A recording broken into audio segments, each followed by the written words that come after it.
ada karantina, pemudik mulai banjiri Cina daratan.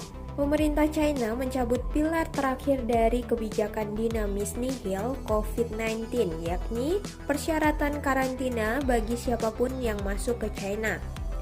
Setelah 3 tahun membatasi pendatang dengan kebijakan karantina yang ketat dan dalam waktu panjang, pernah sampai 21 hari, China kini kembali membuka diri pada dunia luar. Kebijakan terbaru ini disambut gembira rakyat China yang segera merencanakan perjalanan ke luar negeri dengan membeli tiket. Demikian pula sebaliknya, banyak orang yang sudah rindu untuk bertemu kembali dengan keluarga yang berada di China, termasuk mereka yang tinggal di Hong Kong. Sedikitnya sudah ada 410.000 orang di Hong Kong yang akan melakukan perjalanan ke China daratan dalam 2 bulan ke depan. Sementara sekitar 7.000 orang di China daratan akan melakukan perjalanan ke wilayah selatan. Meski tak perlu karantina lagi, mereka yang hendak menyeberang baik Hong Kong ke China daratan maupun sebaliknya masih harus menunjukkan hasil tes negatif COVID-19 yang dilakukan 48 jam sebelum keberangkatan. Antrean panjang terlihat di Bandara Internasional Hong Kong untuk penerbangan ke kota-kota seperti Beijing, Tianjin, dan Shenzhen. Minggu 8 Januari 2023. Di Bandara Internasional Beijing, suasana juga ramai dengan banyak orang yang saling berpelukan ketika pesawat dari Hong Kong, Warsawa, dan Frankfurt tiba.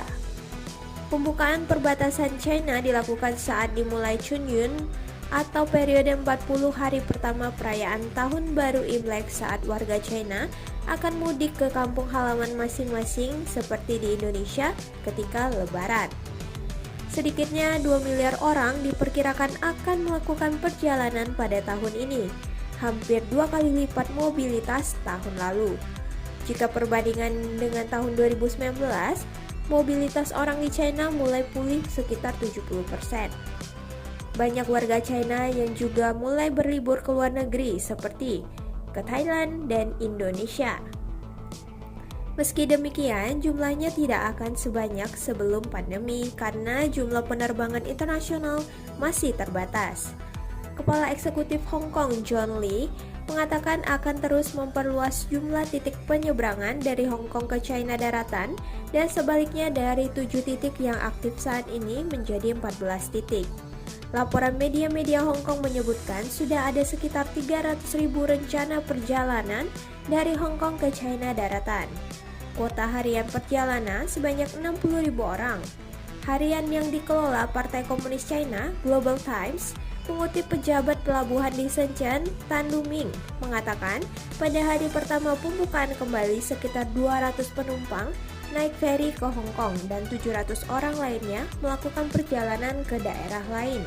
Layanan feri terbatas telah dipulihkan dari Provinsi Fujian di Pulau Kinmen yang dikuasai Taiwan di lepas pantai China.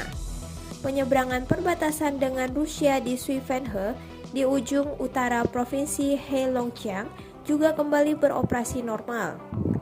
Tepat pada saat pembukaan festival es di ibu kota Harbin yang menjadi daya tarik utama wisata.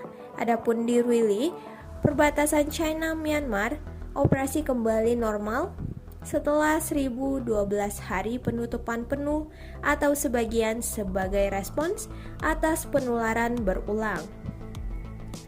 Pada saat China membuka diri tanpa karantina, kasus COVID-19 justru sedang melonjak dan jumlah pasien rawat inap di rumah sakit bertambah. Otoritas kesehatan China bersiap untuk menghadapi lonjakan kasus di daerah-daerah, terutama daerah yang kurang berkembang menjelang Imlek. Komisi Kesehatan China pada Sabtu mengeluarkan peraturan untuk memperkuat pemantauan mutasi virus, termasuk pengujian air limbah perkotaan. Ada juga peraturan mengenai pengumpulan data dari rumah sakit dan Departemen Kesehatan pemerintah daerah, serta peningkatan pemeriksaan pada penyebab pneumonia yang tidak diketahui. Pejabat dari Komisi Kesehatan Nasional, Zhao Yahui, dalam wawancara yang dipublikasikan stasiun televisi CCTV Minggu mengatakan, kondisi darurat dan layanan kritis di kota-kota besar tampaknya sudah mencapai puncak. Namun, permintaan melonjak di kota-kota kecil dan menengah serta perdesaan. Untuk mencegah penyebaran COVID-19 yang tidak terkendali, Kementerian Perhubungan China pada Jumat menghimbau kepada para pemudik untuk mengurangi mobilitas dan pertemuan, terutama jika ada orang lanjut usia, ibu hamil, anak kecil, dan mereka yang memiliki kondisi kesehatan yang tidak baik. Oke guys, jadi itu tadi berita dari Mas Sisi. Jangan lupa like dan subscribe agar kalian tak ketinggalan berita terbaru lainnya. Terima kasih.